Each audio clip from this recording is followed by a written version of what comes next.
Oh, will it take long to find me? I asked the faithful night. Oh, will it take long to find me? And are you gonna stay the night?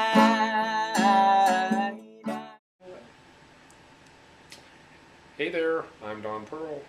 And I'm Cindy Pearl, and welcome to Pearls of Liberty. This morning we're going to be talking about Egypt because it's in the news and it's a great concern that people have currently. We're going to be discussing travel issues and how the Department of Homeland Security has impacted the way we do travel in this country, illegal search and seizures and so forth. And Dr. Noah will be joining us for part of that portion of the show, talking about the health risks inherent in the naked scanners, so to speak. And Don will be discussing a little bit about, of course, because today is Super Sunday, the Super Bowl, and how various allotments have affected the community where the Super Bowl is being played today. So, Don, I am kind of ignorant, as you know, about Egypt. I have kind of fallen behind. Could you explain a little bit about what's going on in Egypt currently and how you see that in the context of liberty?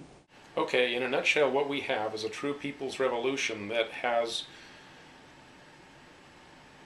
it's in the process of the globalists trying to co-opt it and ride the wave of that revolution. Because in Egypt, the government controls the bread ration for about half of the people, you have a situation where they control the food. And whenever you have political unrest and the government controls the food, they're in control until such systems as the control of food get changed. So far, there's no indication that that has changed. Because of the modern technologies of communication, such as Facebook and Twitter, you have the government, as well as the people, able to communicate, and the government to monitor that communication via Google, which is really NSA or Echelon. You have the mass communication at the grassroots, but also the ability to monitor that mass communication. So the Egyptian arm of the globalist government has been doing that, knew the revolution would be about to be triggered. You have their man standing in the wings, El Baradei, to replace drawing a blank on his name, Mossadegh, Mubarak. Mubarak. And he recently said, though, that he would not serve as prime minister. So that's an interesting development. The people seem to be reasonably aware that the global government forces are trying to co-opt their true people's revolution. The internet was shut down for about a day in Egypt with the kill switch, but now it's back on. I do monitor tweets of sources that I've found that are good in Egypt, and an interesting development I just noticed this morning is that they're saying there's a lot of requests to how can we help? How can we help the revolution in Egypt? Well, this tweeter is actually saying, please don't, because we need this revolution to be grassroots. We don't want it to be funded from the outside. So this is great. They're people that are really committed to liberty and really want to restore a truly representative government in Egypt. We will keep monitoring and see what happens. But one of the key things that is, to put this in perspective from the globalist strategy standpoint, is a comment that Henry Kissinger made, that this is just the first scene of the first act of a play. In other words, The globalists have been triggering this for a long time. I strongly suspect that the decrease in the gas prices when gas here went down to $2.50 a gallon or so, that was really, really hard on the Arab and Middle Eastern countries because that's their primary source of revenue. So it takes a while for that to take effect, and I strongly suspect that that's part of what's happening now. The squeeze that the Arab countries are in is meant to trigger revolution so that the globalists can put in even more oppressive regimes. Mubarak was doing pretty much everything the globalists wanted, including torture and detention chambers for anybody that resisted the totalitarian state there. But there's one thing that he didn't do. He didn't enforce genocide and sterilization of his own people. And that's something that the globalists require. They get that in China. They get the Chinese dictators like Hu now able to have enough totalitarian force that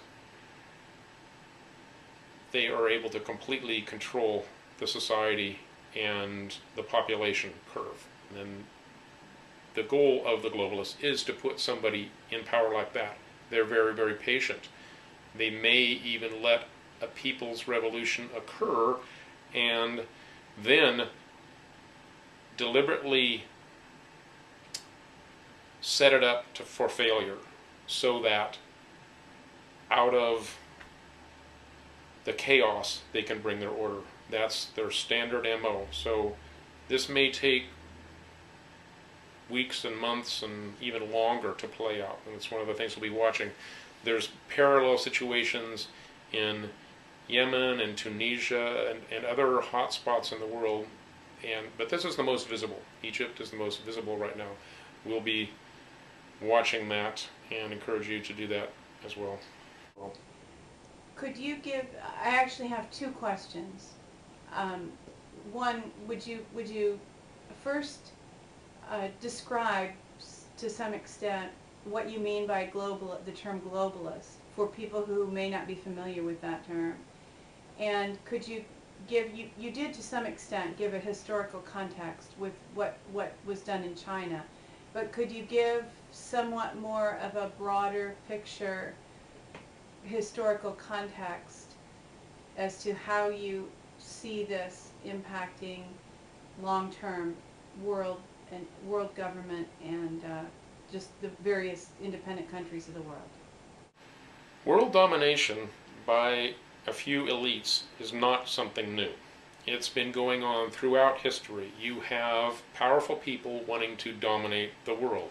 Alexander the Great and other historical, usually military rulers would gain control of a whole area and control the world, control the known world. There are people that have done this throughout history. They are not always, however, military dictators.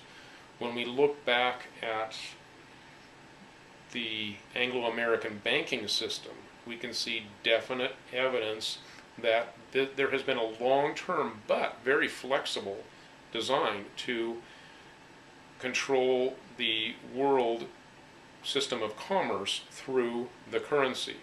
And the Federal Reserve is the United States arm of that global financial Anglo-American banking empire.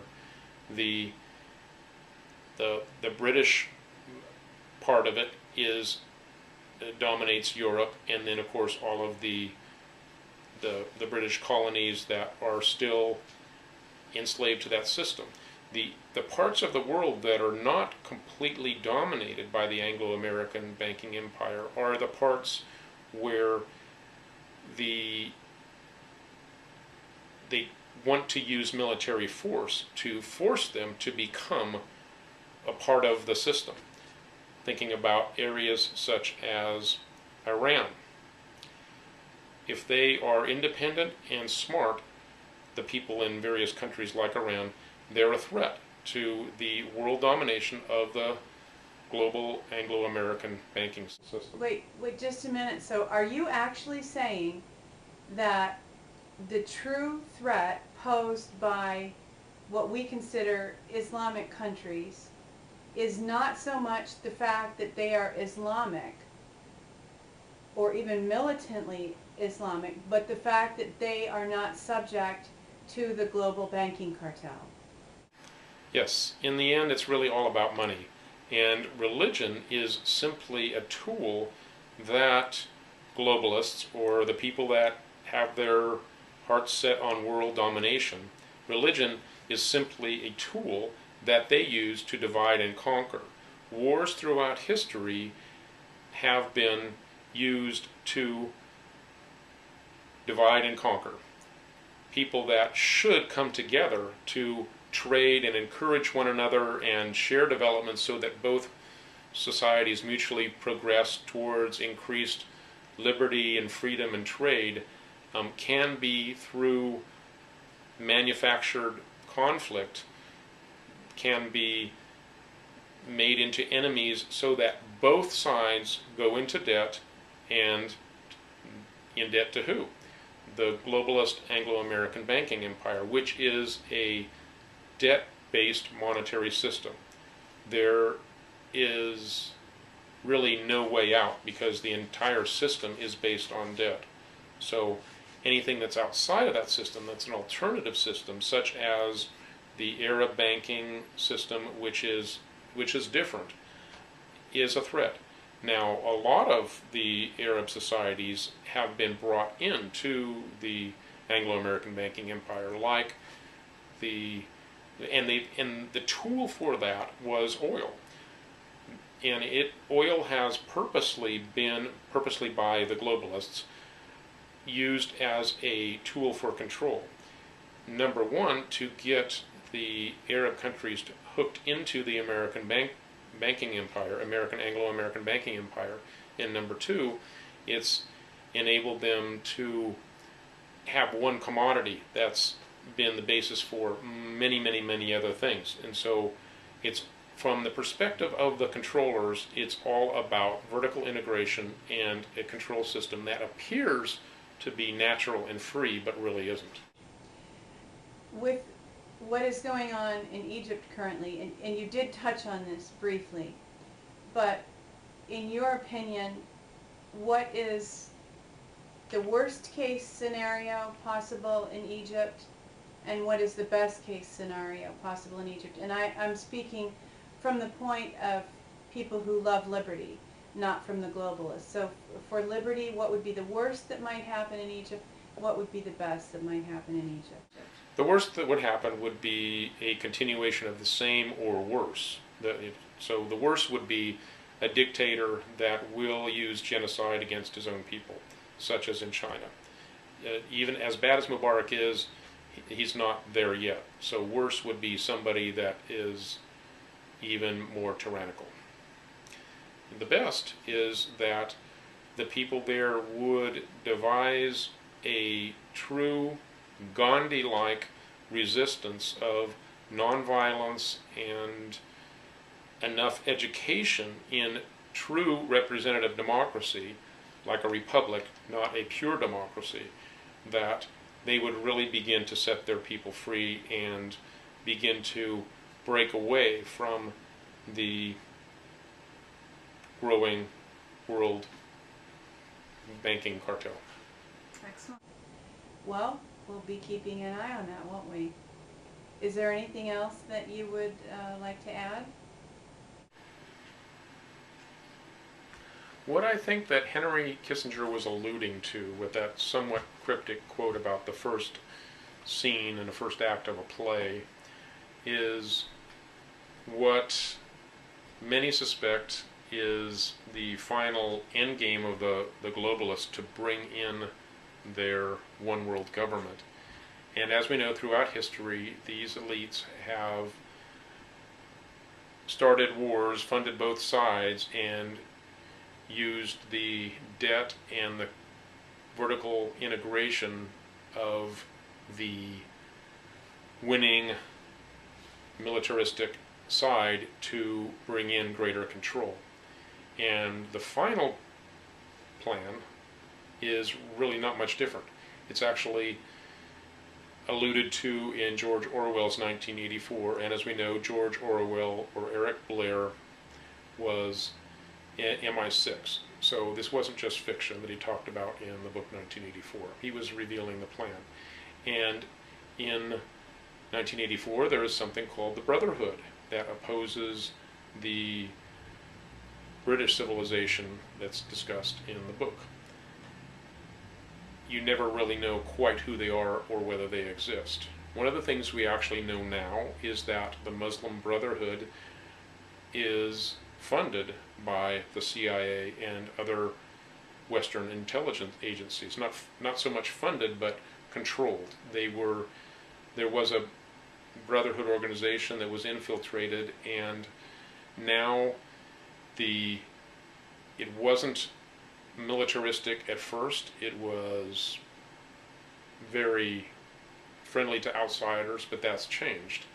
And what seems to be happening now is that the Muslim Brotherhood is being used as a takeover tool for these moderate or somewhat moderate Arab nations. And once there are enough of the Muslim Brotherhood controlled regimes in power, there will be this setup for the clash of civilizations. And the motto of the New World Order is out of order chaos, or problem reaction solution.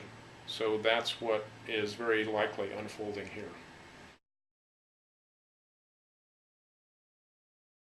One thing I want to mention is that if people are interested in the news that I follow and throughout the week, rather than wait for this weekly update, you might want to follow me on Twitter, Donald Pearl.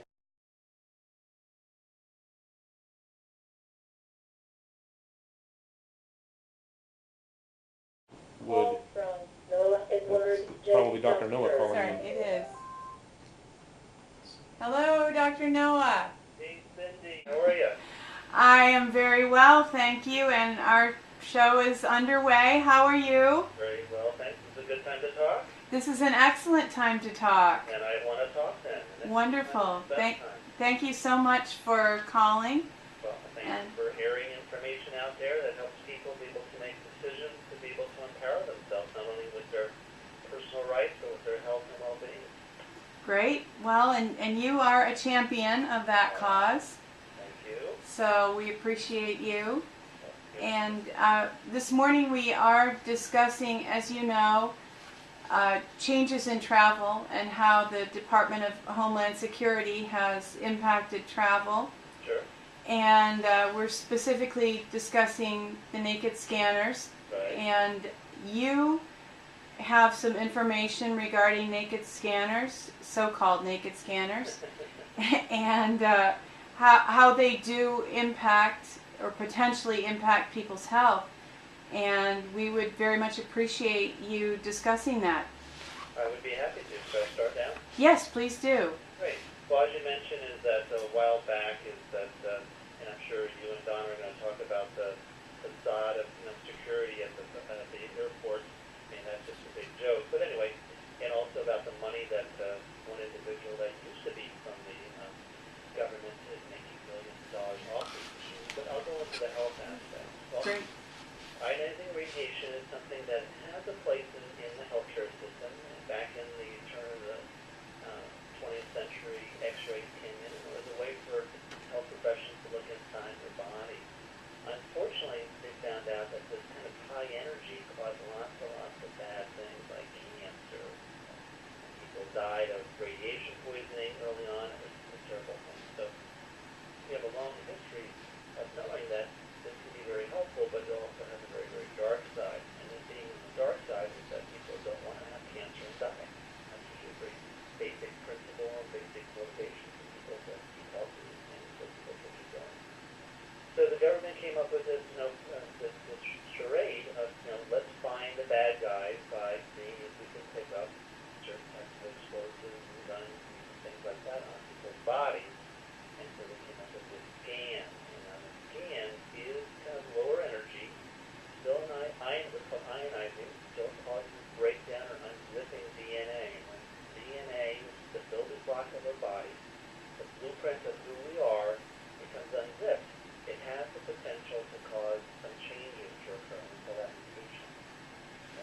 radiation, 99% of the time, are not good things. Sometimes they can be good, but most of the time, especially with this, they're bad. And the bad thing is that it causes cancer. And so a couple of months ago, a group of professors at the University of California, San Francisco, were so alone. Now, these are ones that MD, PhDs in physics and NVIDIA were so concerned that they actually wrote a letter to the President of the United States saying, hey, this is not a good thing. This is not like flossing your teeth. There's no downside. There's a bad side to it. And they basically stated that, people should really investigate because there's really no good science. This is kind of an ongoing experimentation. We're all guinea pigs about, 20 years down the road, we find out that, and then we'll talk about some of the problems with that. So with that said, they stated that, this garbage that the government says, oh, it's as safe as flying in a plane. Well, there's risk in everything we do, and there is a risk when you fly because as you go further up into the sky, you're closer to the sun, and being closer to the sun, you are exposed to more ionizing radiation and cosmic energy. And those people that like pilots and people that fly a lot do have a higher incidence of cancer. And at the end of my little discussion here, we'll talk a little bit about something I recommend that I gave you, Cindy, when you took your trip that can actually try to negate some of that. So with that said, is that you're kind of, you have a risk for flying there. But you also have a risk by going to the scanner. And the problem with the scanner is that it is newer technology, and it doesn't, our old standards of measuring these bad x-rays was how far it penetrates your body. This is a surface kind of x-ray. It kind of scatters on the surface. And so our traditional type of assessments in terms of whether or not something is bad with x-rays is really not capable of really assessing this. And that's why these four scientists from University of California are concerned because of the increased risk of what's the fastest growing cancer today? Skin cancer, that's right. Oh. And so now they're contributing to that. And, it's kind of funny, the FDA back in 2005 said that this kind of radiation is carcinogenic. So you can't have it both ways, saying it's safe and it causes cancer. So which one is it?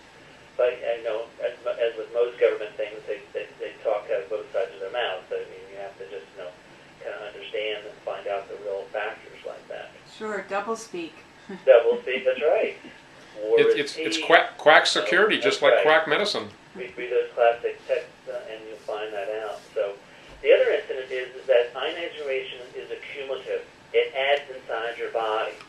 So maybe it wouldn't be a big deal. Maybe if you, once every 10 years you flew, that's not a big deal. But unfortunately, there's 700 million people flying every year. Wow. That's a lot of people being exposed to this carcinogenic type of ionizing radiation. So that's why we're concerned about, because believe it or not, cancer war is not being won. More people are dying of cancer. This is another topic we could talk about. The whole care, except for about 5% of cancers, is totally worthless. Costs trillions of dollars.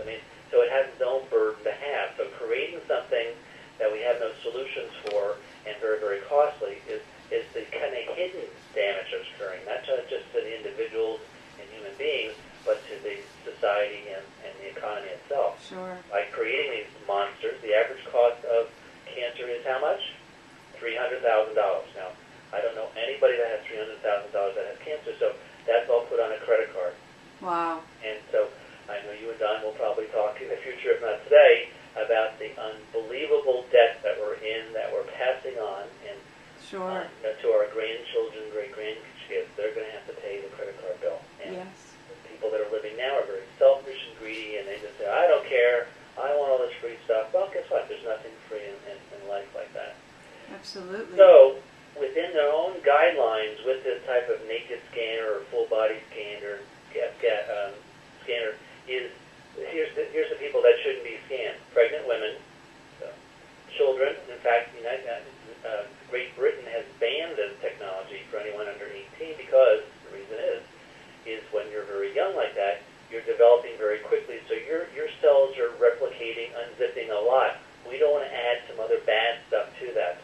And then 20, 30 years down the road, giving these children, like we found out, I'm sure you two are too old to remember this, but I remember when you could go into the shoe store and they would x-ray your foot so they could see how it would fit. Well, that was very nice, but guess what? That increases cancer substantially, 300-400%. So Wow. these kind of things that seem to be benign, no big deal, once again, 30 years down the road, cause lots of kind of problems like that. Wow. Also, so people, so elderly over 65 should be, through this. People under 18, pregnant women, and people that have immune deficiency type of disorders. So now you're getting into a real problem. Now you're getting lots of people in there because a lot of women, unfortunately, sometimes don't know when they're pregnant. That's the kind of the little questionable thing is, they conceive, they don't know until sometimes 6-7 weeks afterwards. So and that becomes a big issue. Who's going to pay for any type of long-term birth defects? Well, guess what? So the government, the taxpayer pays for all their mistakes. Sure. Unfortunate. So there's no type of consequences. They can be bad girls and boys, and there's no punishment because I work for the government. I can't be fired. Where's my check? I'm going to continue to get a raise. And Yeah. they're totally incompetent. And that's the second thing is, okay, so if everything was perfect, and we don't live in a perfect world, there have been now some studies from just little places like Johns Hopkins Physics Department that these machines can vary sometimes 200 or 300%. That means they can be a lot higher than they're supposed to be, 300% more ionizing radiation than what was at first established. Wow. You have to be maintained, like your car, your health. Also, like with anything else, they have to be tweaked. And there's operator type of errors, where people, once again, the operator has control about how fast or how slow the scan is. And a couple articles I was reading, because of the underwear bomber, that they go very slow through the genital urinary area, and unfortunately, that's one of the key areas that's real sensitive to that particular type of cancer. So Wow. under skin cancer, breast material are very, very sensitive to ionizing radiation, and so we don't forget to our male friends out there, the testicles are very sensitive to ionizing radiation. So that becomes a problem beyond the skin cancer. So when you look at all this, and we talked a little bit before the show here, is that they've done tests, where they sneak bombs and stuff like that, and TSA misses them all the time. So once again, it's a joke. This is going to protect anybody. Plus, one of the pilots actually did a YouTube saying, well, the bad guys just have to follow a worker out onto the tarmac, and they can do anything they want, and they're not going to be scammed. It's just ludicrous, this madness that's out there. Wow. In terms of health and well-being, yes, there's a consequence there. So, not to speak too much longer, so a couple of things you can kind of do, kind of simple things. When you do fly, not only do you get the radiation from the scanning, you do get a lot of radiation, so the best time to fly is actually at night, because the Earth actually blocks the X-rays from the sun, and you can drop the amount of ionizing radiation from flying by 99% just by flying after the sun goes down. So that's a little simple thing. There have been studies showing that there's certain types of compounds out there. When X-rays and CT scans and ionizing radiation hit the body, the reason why it causes so much damage is it produces what are called free radicals. Free radicals are these very reactive, think of it as nasty little gangs that go around the body, and they're always looking to destroy something, and usually they destroy your DNA, and that mutates and causes cancer. So you can take antioxidants, and one that I recommended to you, Nancy, was beta-1,3,1,6-glucan, which is a natural compound, has antioxidant factors. And I just told you, the United States Army actually did an experiment. Now, for any of the PETA people out there, and I'm a vegetarian myself, but doing experiments on little mice and rats, it's always fun. But what they did is they would subject them to what's called an LD-100, lethal dose, 100%. So whatever they do to that creature or person, all of them die. Well, what they did was they gave them this substance, this beta-glucan, before they came in, and only 40% died, 60% survived. That's Wow. the power of Wow. this particular compound in terms of preventing ionizing radiation. Now, I like it because not only does it help you with radiation, it has antiviral, so it kills like cold viruses and flu viruses. It kills fungus and yeast infections. It also destroys bacteria, so it's a very, very, very powerful, very natural. Unfortunately, there's no side effects, so unlike the I suppose there isn't a possibility of developing a resistance like there is with a lot of the antibacterial. Exactly right.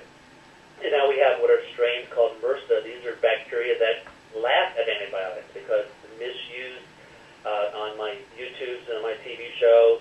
90% of your infections are not due to bacteria, but drug doctors still give antibiotics. And the overuse of antibiotics has increased the chances of you developing this resistant straining. And at another time, we'll talk about antibiotics, one of my favorite topics. A study that came out about 4 or 5 years ago that the drug doctor forgot to tell you, every time you use that, that increases, especially for women, breast cancer. And if you, over your lifetime, have taken antibiotics 25 times, pretty easy to do, you've increased your breast cancer by how much?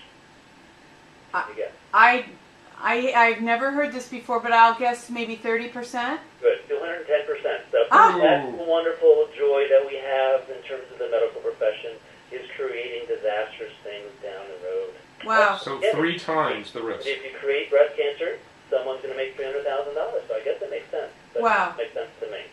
Not to mention that the antibiotics are in the water system, that's another whole different topic.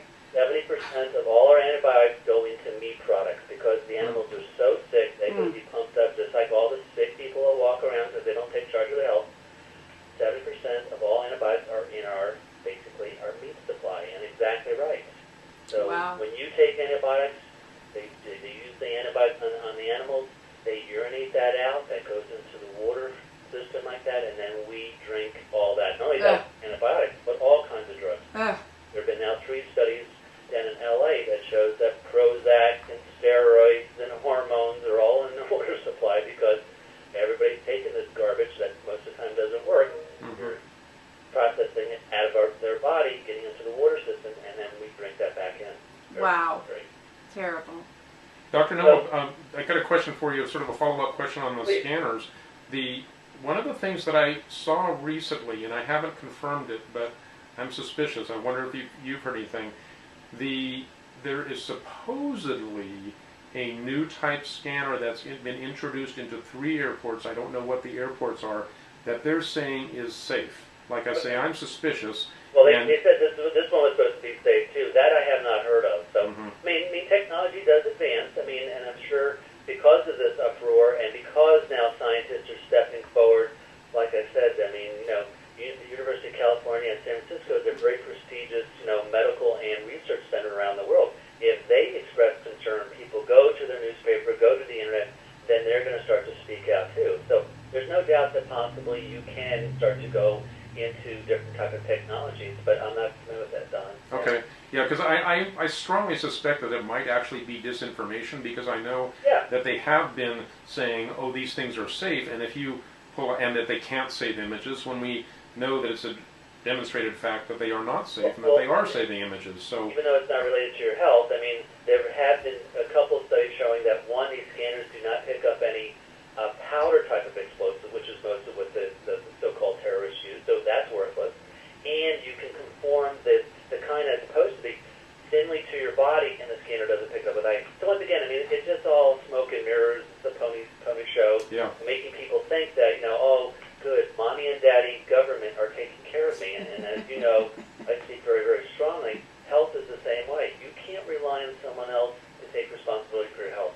As I tell my patients, you only get one mother and father, and I'm not one of them. You need to care, be responsible, and I'm going to treat you like an adult, not like a little baby. And so that's the same thing as in terms of our personal rights and freedoms, is we have to, once again, speak up and be able to vote and do what you guys are doing, is trying to give information out there, because the amount of sheeple out there has just exploded. There's no critical thinking. Everybody just walks around with their hat on backwards, ready for the Super Bowl, and nothing else they worry about. So. Absolutely. Yeah, you own your body is about as basic as it gets. Yeah. Yeah.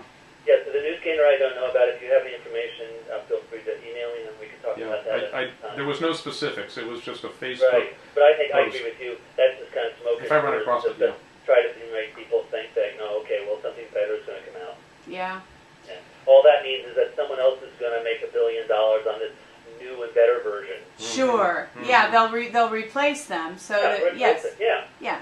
And even though we only use that and never prevented any type of damage of any sort, they lap all the way to the bank. They go back to their gated community, and they retire with billions of dollars that bought from us taxpayers. Exactly.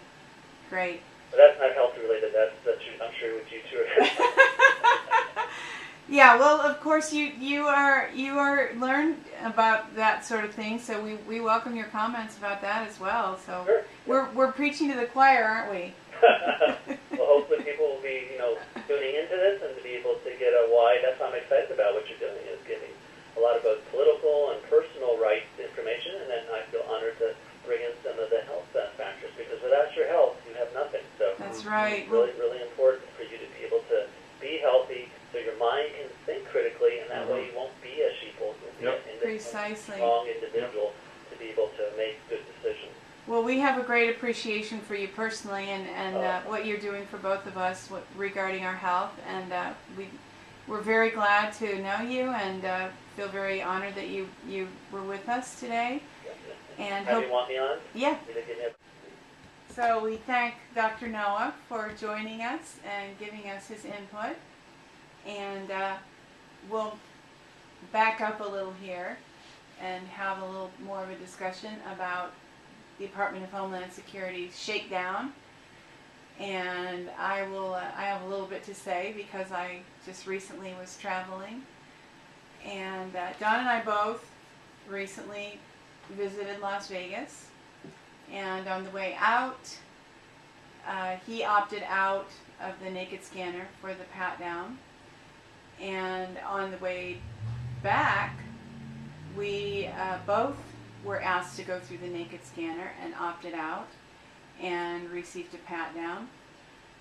And then recently I flew to Ohio for the birth of our grandson, Bauer.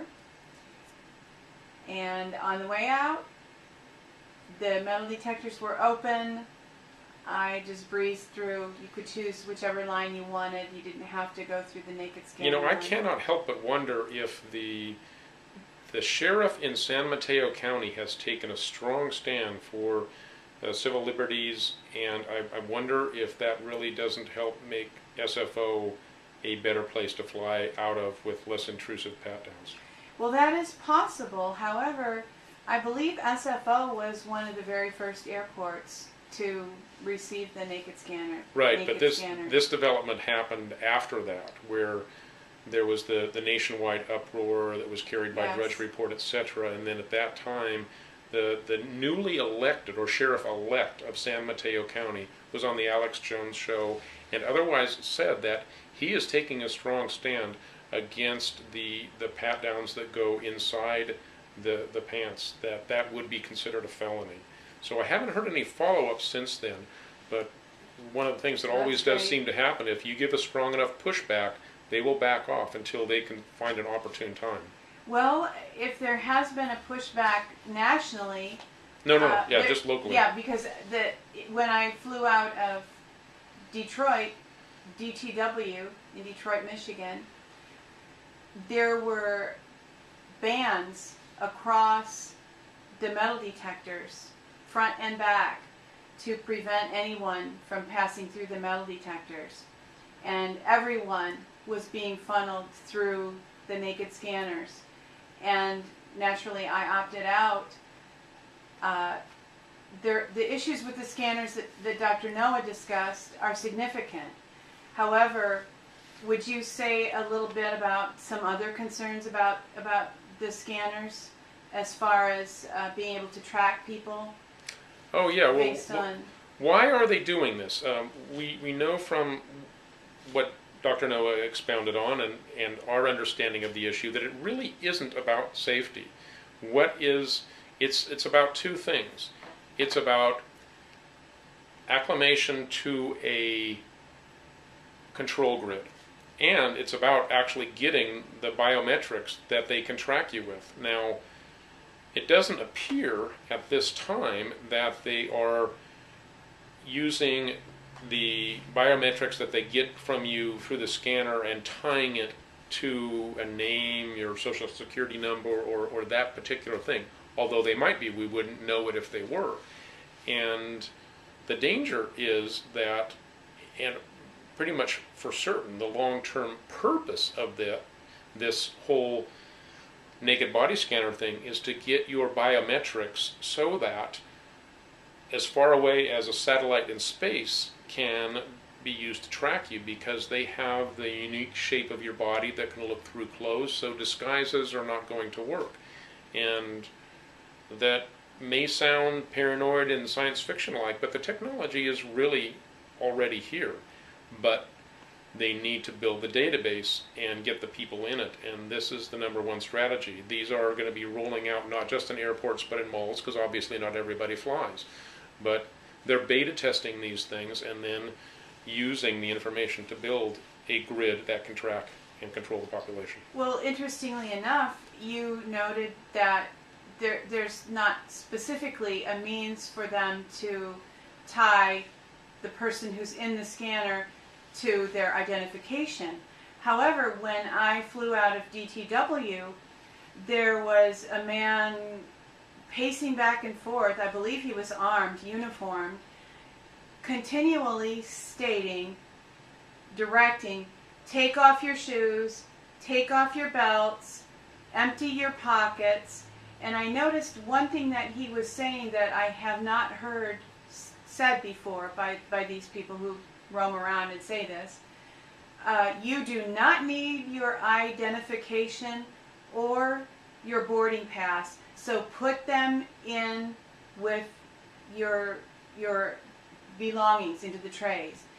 So I'm thinking that with the new driver's license, which is in effect a national ID, I happen to have one in California because I got my license was renewed in December.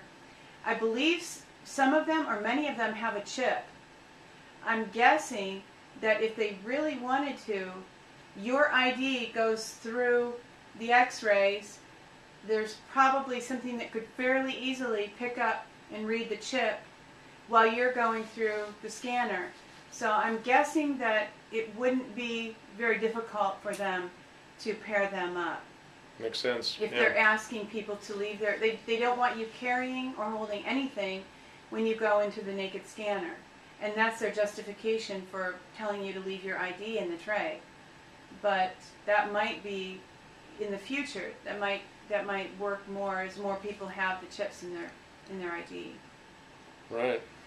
So there are some other issues with the naked scanners that I just wanted to mention. Dr. Noah briefly stated that plastiques can be made to conform to the skin so that they do appear as skin and would not be picked up as anything other than skin in the scanners. And I personally was thinking that diapers or menstrual pads, which have a dry substance that becomes a gel when it's exposed to liquid, so it absorbs a tremendous amount of liquid. I'm guessing that if someone were really determined, they could simply fill a diaper or menstrual pad with an explosive substance, and I don't think anybody's going to be asked to remove those articles of clothing or have those articles examined very closely. All that to say what Dr. Noah already said, that this is a ruse. It's not an effective means of preventing someone from carrying explosives on a plane.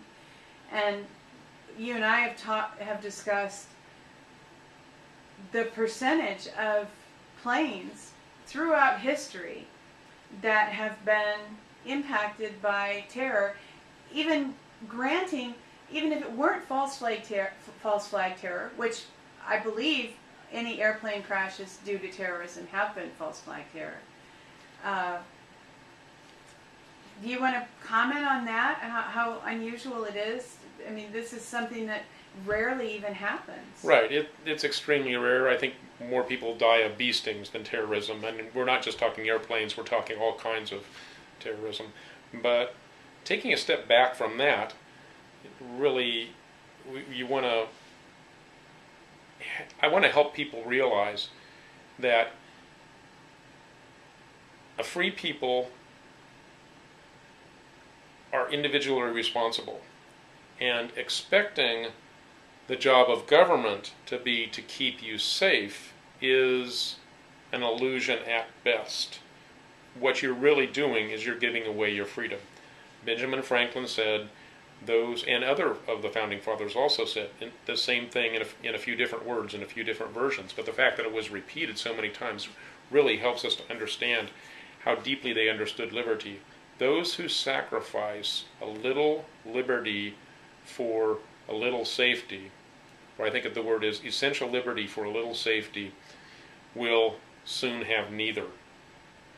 And that's quite true. It's really a falsehood. And I don't know if you're planning to get into this later about the whole pathocracy thing and about why would people be doing this if they didn't have good intentions, but there really are people capable of developing enslavement systems because they view other humans as their prey. And these are pretty sick people, but historically you can go back at different civilizations that decayed, and you can find that these people rise to the top of such systems where they actually use the tools of government to prey on their own people. In that light, would you comment about the psychology of the people who work for Department of Homeland Security holding power over the people who are passing through security, and maybe touch on the film, The Experiment? There are basically the vast majority of the people, in my opinion, at TSA just need a job and just want to be able to do work. But according to sources that I trust, they're subject to some screening in terms of what they will and won't do. When I received my enhanced pat down, the man that did that was reasonably, I have every reason to believe he was a normal human being, wasn't pathological in his psychology in any way. And he warned me when he would put the fingers underneath inside my belt, but it's really just breaking a barrier that they are supposed to break. So I believe these people are asked, will you do this? And if they say, no, I just can't go that far, I won't do that, they no longer have a job. And this is all done by degrees, incrementalism.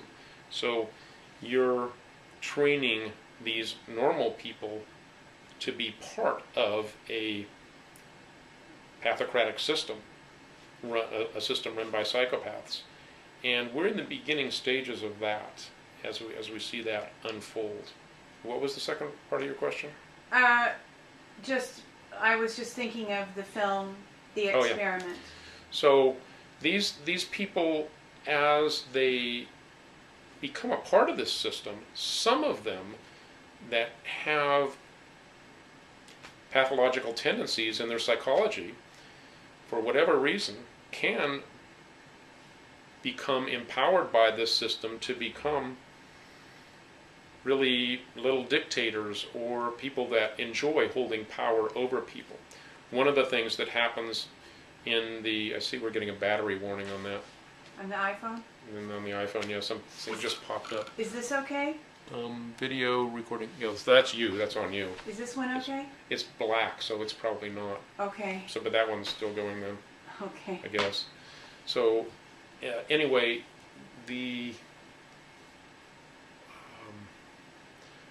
so one of the things that I've noticed at the Homeland Security is you do get people that are from foreign countries that are used to totalitarian regimes directly employed to keep America safe when they're doing anything but. All what they're really doing is intimidation.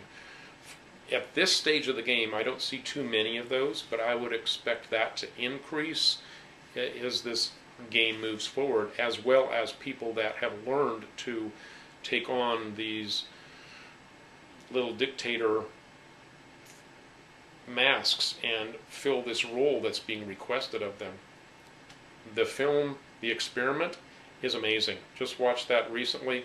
It's a German film, Das Experiment. It's available on Netflix Watch Instantly, and it is based on a study that was done in the 70s where a group of about 20 people were divided into prisoners and prison guards for a period of what was supposed to last 2 weeks. And you see, and the rules were very, very simple, and it included no violence. But what you see is the development of a very bad behavior in the guards and provoking behavior in the prisoners. But of course the blame lies with the guards trying to get things in control by using increasing levels of intimidation and force. So that's quite interesting about the human psychology of that. And my revelation after seeing that film was that with TSA and the rolling out of these so-called security measures in America, what we're really seeing happen is a slow motion version of what you see happen over a few days in the film The Experiment. So I think that you wanted to discuss to some extent the Super Bowl and how it has impacted that community. Okay, right.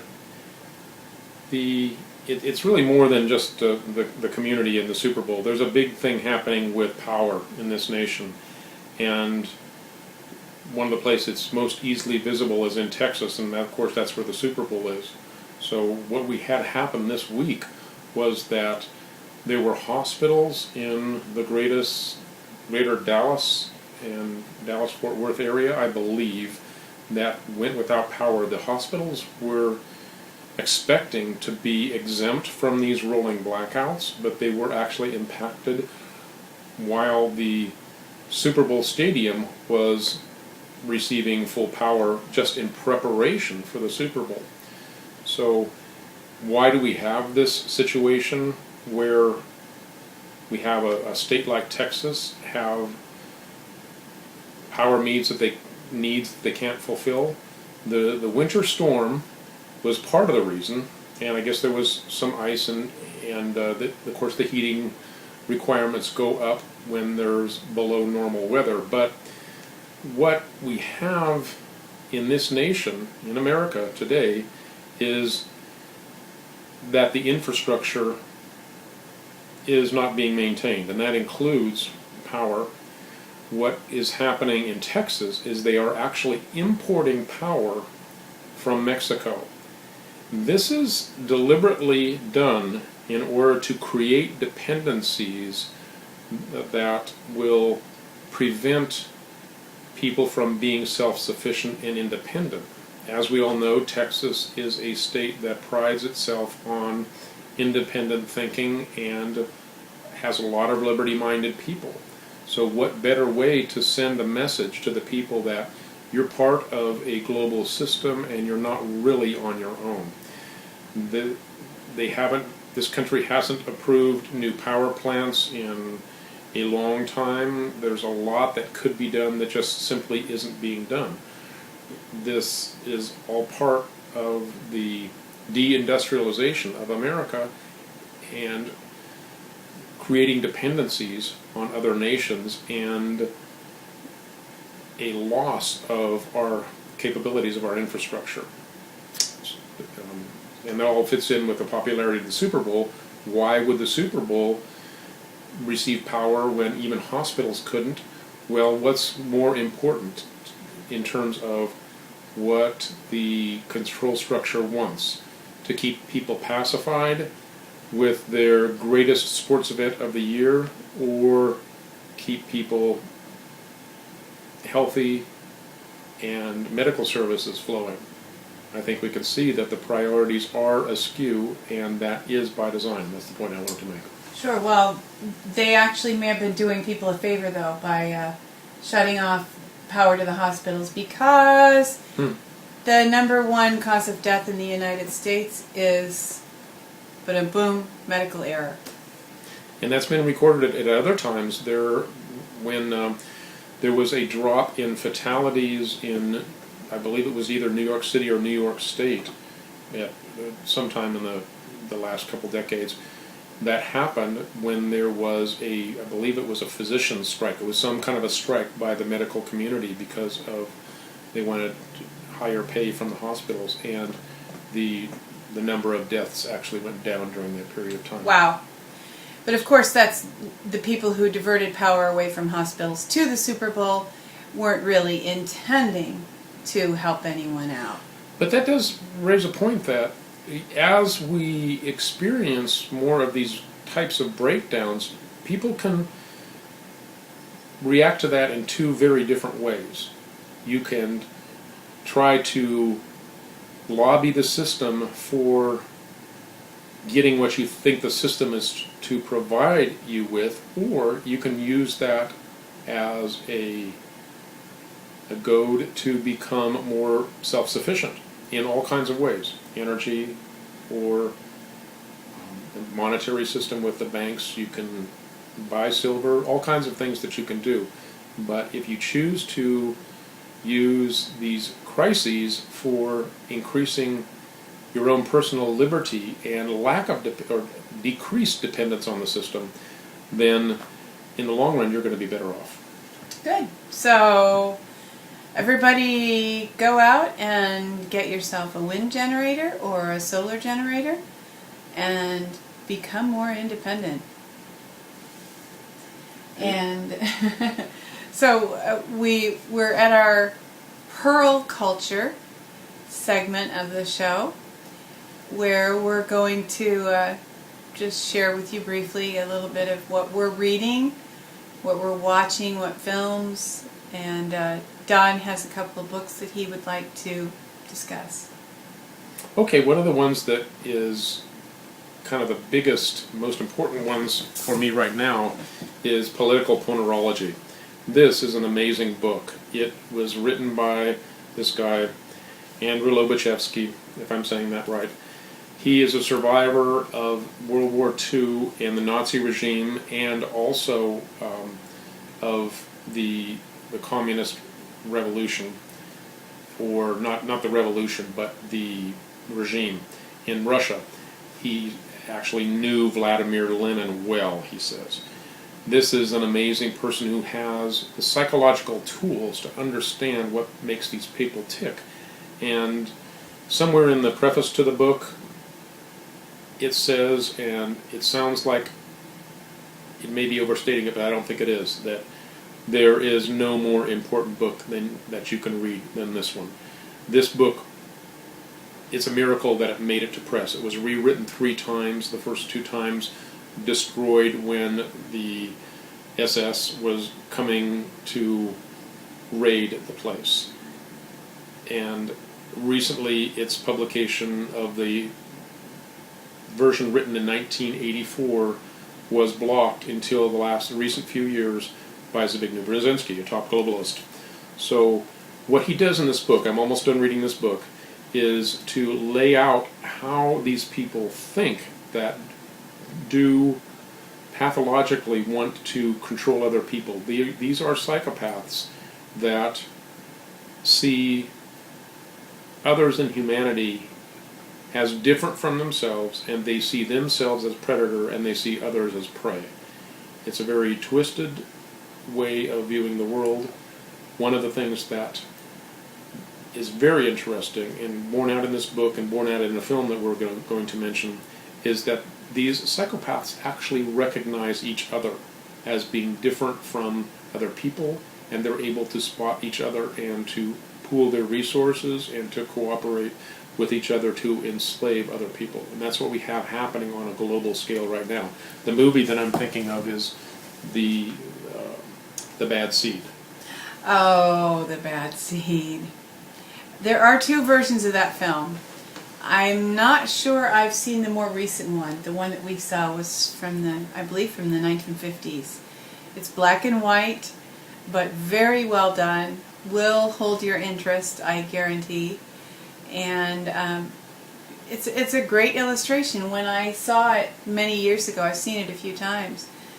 When I saw it many years ago, I just saw it as fiction and a story. But now, knowing what I know, some of the things that we've learned, it's a great illustration. And I have a term for this kind of behavior, and I call it megalomaniacal mischief. So the mischief is turned against people, unfortunately. Guard yourself. In the film, you do see that there are two people who are psychopaths, and they do recognize each other and are somewhat at odds with each other, but ultimately recognize that they view the world differently from normal people. And that is an accurate portrayal of the way that these people think, according to the book Political Ponerology. There is a website, the website is ponerology.com, where you can find out more information about that book. And I just wanted to briefly mention a book that I am in the process of reading, When the Body Says No. It's by Gabor Mate, MD. And in this book, the author writes about how people who repress anger or feel that they must be nice, don't draw proper boundaries, tend to become ill. And with people taking advantage of us, the megalomaniacal mischief can certainly make you feel that you need to repress your feelings. And generally, if you feel that something is wrong, it probably is. And I'm not talking about judging other people or determining how other people should live their lives. But for you personally, if you feel that you're being taken advantage of, you probably are. If you feel that bankers are taking all your money and that the IRS is taking what's left, they probably are. That's real. And in order for you to be healthy, in order for you to be confident, in order for you to be productive, you need to acknowledge when someone is taking advantage of you and draw your boundaries and say no.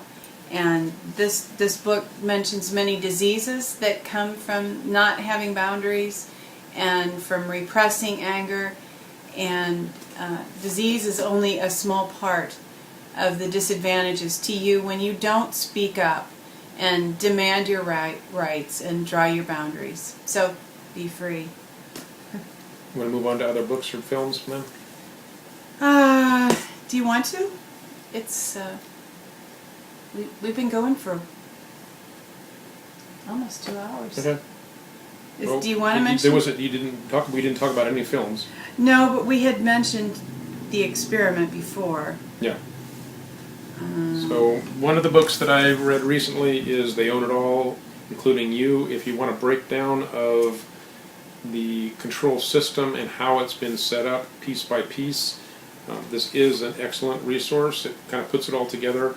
Things about the sovereign individual, things about how the system to break down the sovereignty of each individual has been unfolding in America since the Civil War, and with increasing frequency. But critical is, of course, the money system and how that works. So it's all laid out here, and even if you've read books like the G. Edward Griffin's book on the Federal Reserve, this is still an excellent book to read because it gives you an overview about the entire system from a legal perspective, but leveraging the importance of money. Yeah, common law as opposed to corporate law. Mm-hmm. Common law being the rights that everyone has to exist and to live without being interfered with by other people, which is really the law that our founding fathers intended to be the law of the land in this country. And our courts are now really a part of the commerce law that traces its roots back to the Roman civilization and not on common law. So this book really breaks it down, makes it very clear. Yeah, and as you mentioned, what it says about the 14th Amendment is very interesting and truly was a revelation for me. Knowing that something different happened than slaves being set free by that 14th Amendment. The people were sovereign individuals within sovereign states, but after the Civil War with the 14th Amendment, people became subject to an entity called the United States of America, which is a corporate entity different from the original entity that the founders created that was subject to sovereign states. Yeah. So the slaves, it wasn't like the general population was here and the slaves were here and the slaves were brought up here when they were freed. It's more like the slaves were brought up to about here and the remainder of the population of this country was brought down to about here. Mm-hmm. So that there was a significant loss of liberty among the people who had up to that time been free. Just briefly mention some upcoming books. I'm currently reading through a book that is an absolute classic in the area of economics, Henry George's Poverty and Progress, and that is really foundational for understanding the way economics really work. And another book on my plate is Small is Beautiful. I read this years and years ago, but this is subtitled Economics as If People Matter, and I'm really looking forward to reading this again. So, more about those two books later. Mhm. Thank you for joining us. We hope that you have learned something or been inspired by something. And if you have any questions, or even if you'd like to disagree with us, send us an email or leave a comment on our YouTube page. Thanks. Take care.